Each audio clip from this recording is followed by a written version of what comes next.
bienvenue dans cette nouvelle vidéo de physique-chimie où nous allons parler du travail d'une force. Donc nous avons un élève qui tire une caisse de masse 20 kg sur un sol. Il exerce une force de 50 N dirigée à 30 degrés au-dessus de l'horizontale et la caisse passe de la vitesse de 0 m par seconde à la vitesse de 1 m par seconde au bout de 3 mètres et on modélise les frottements par une force opposée au mouvement et constante. Question 1, on nous demande d'identifier les forces exercées sur la caisse et de préciser leur direction ainsi que leur sens. Nous avons donc premièrement le poids qui part du centre de gravité de la caisse et qui va vers le bas avec une direction donc verticale. Je vous rappelle qu'il ne faut pas confondre la direction et le sens d'une force. La direction, c'est une droite qui peut être horizontale, verticale, oblique. Et le sens, c'est vers la droite, vers la gauche, vers le haut, vers le bas. On peut donc dessiner ensuite la réaction du sol qui fait que la caisse ne s'enfonce pas dans le sol. Cette réaction du sol, elle a aussi une direction verticale, mais un sens qui va vers le haut, qui s'oppose au poids. Nous avons ensuite les frottements du sol, donc qu'on note petit f, qui ont une direction horizontale et le sens vers la gauche.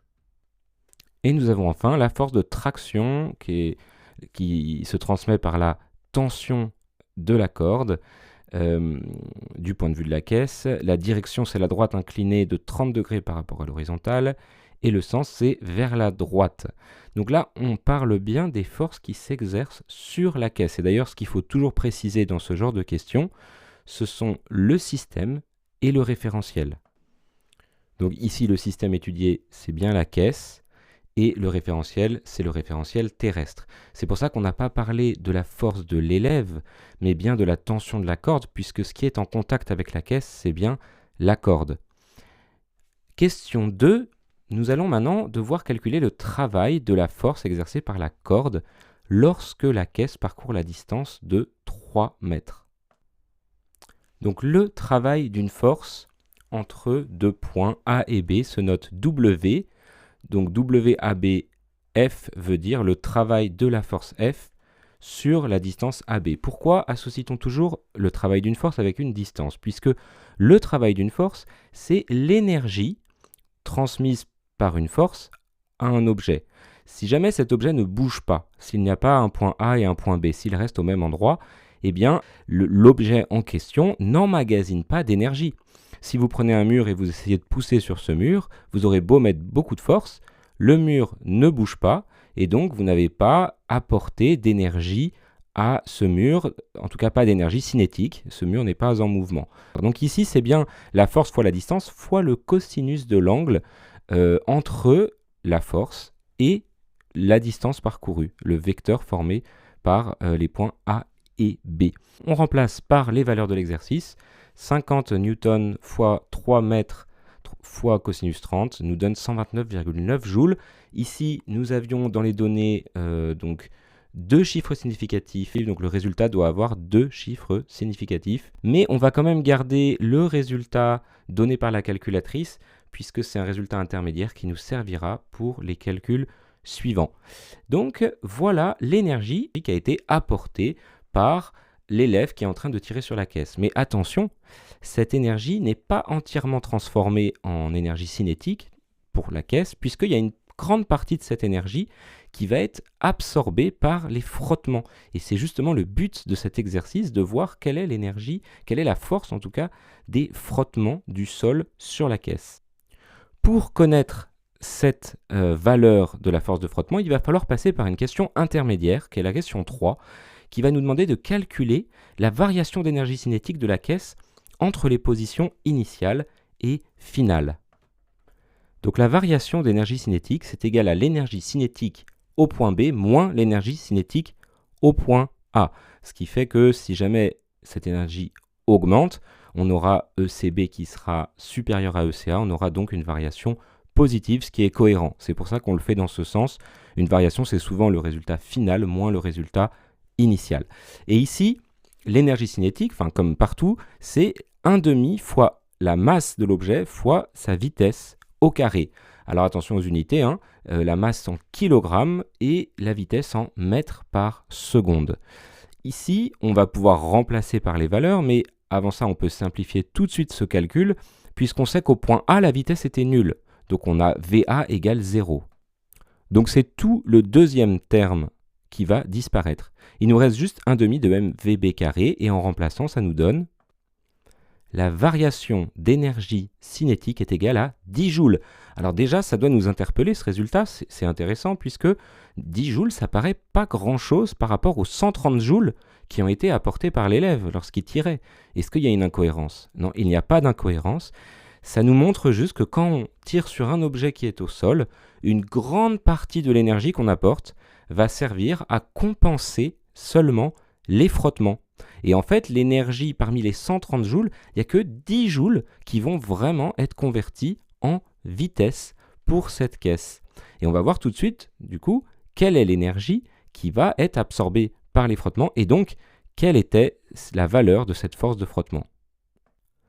Le théorème de l'énergie cinétique nous dit que la variation de l'énergie cinétique d'un objet lors d'un mouvement est égale à la somme des travaux de chacune des forces qui s'exercent sur cet objet pendant ce mouvement.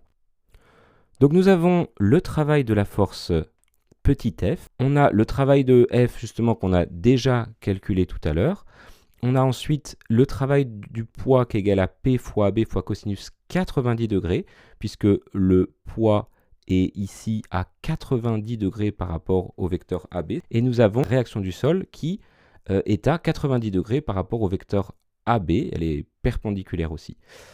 Et donc nous avons ici un terme qui va en fait s'annuler, et ce qui est d'ailleurs cohérent par rapport à ce qu'on voyait, puisque comme le poids et la réaction du sol sont perpendiculaires au mouvement, on imagine bien que ce ne sont pas eux qui vont apporter de l'énergie cinétique au mouvement. Ce n'est pas eux qui vont entraîner la caisse à aller plus vite ou à ralentir. Ils vont avoir aucun effet sur le mouvement puisqu'ils sont perpendiculaires à ce mouvement. Donc nous avons des travaux en termes d'énergie qui sont égaux à 0 joule.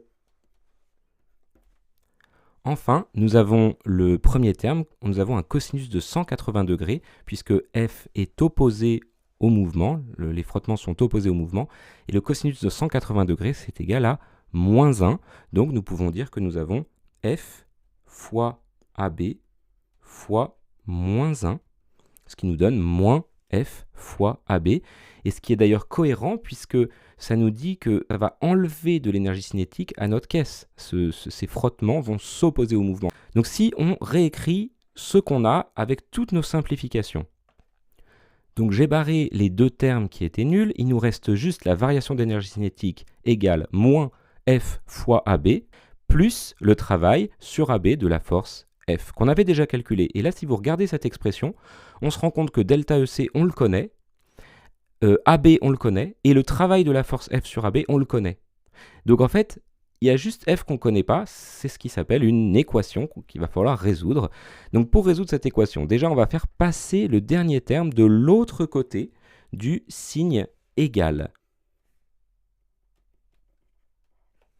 Nous avons donc delta EC moins le travail de la force F sur AB égale moins F fois AB.